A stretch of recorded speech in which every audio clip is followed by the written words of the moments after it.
welcome back to ILTV on the Hour. We are live from Israel, bringing you the biggest headlines of the region. I'm Devo Klein, and here is your roundup of the latest developments coming out of Israel.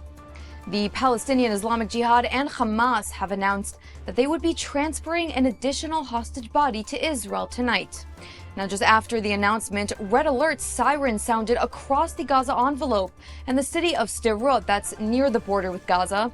But the IDF now confirms that the source of the siren was a false detection and there were no threats to Israeli civilians, or at least on the aerial front. But the battle on the ground in Gaza is far from over. IDF soldiers find themselves under attack yet again from emerging terrorists in multiple locations. Earlier today, the IDF said troops eliminated 4 terrorists that were detected as a threat along the Yellow Line in Gaza. In a separate incident in Rafah, troops spotted armed operatives emerging from an underground tunnel, 3 of which were killed with no injuries to Israeli forces reported. And in Khan Younis, another terrorist who crossed into Israeli-controlled territory was neutralized.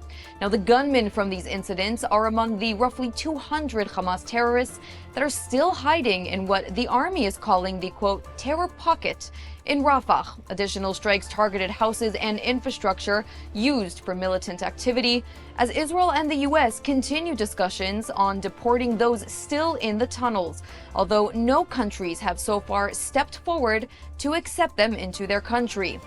Israel's northern front is also seeing terror eliminations. The IDF struck multiple Hezbollah terror sites embedded near Lebanese civilians. This is another example, Israel says, of Hezbollah's use of human shields. Troops also hit an additional terror position as the group attempts to rebuild its capabilities near Israel's northern border.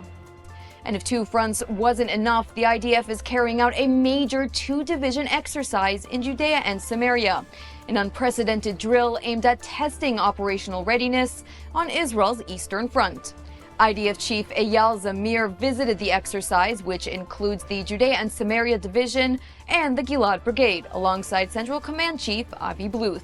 He held a situational briefing with field commanders and emphasized that October 7th has changed Israel's security doctrine. Zamir said the new Eastern Division was created as a direct lesson from the war, stressing that the IDF must now neutralize threats before they reach Israel's doorstep, reinforcing forces wherever necessary to prevent the next attack. He also condemned recent violent incidents in which extremist Israeli civilians attacked Palestinians after video emerged showing vehicles set on fire near Bet Lid. The U.S. has expressed concern over settler Palestinian clashes in the West Bank following the incident. And in slightly happier news coming from the United States across the seas, as Israeli basketball player Deni Avdija is making waves in the world of basketball, and no, not for his connection to Israel, but for his incredible skills and impressive stats during the current NBA season. Avdija is currently carrying his team, the Portland Trail Blazers, to an impressive record, one that is keeping their championship dreams alive. The Israeli basketball star extended his stellar start to the NBA season on Wednesday night by delivering another high-scoring performance, his 6th straight game of at least 23 points scored in a single game.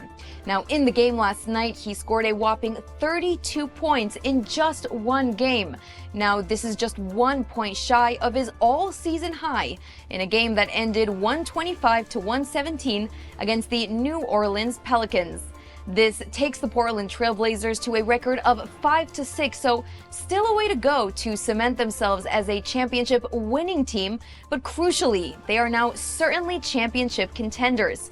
Analysts are already predicting that with Avdija on the team, with his incredible performances, the Trail Blazers could definitely reach the first rounds of the NBA Finals. And Deni is not the only Israeli basketball player, as we can't forget Ben Saraf. And that is a wrap for this edition of ILTV on the Hour. I'm Devo Klein, and thank you so much for watching.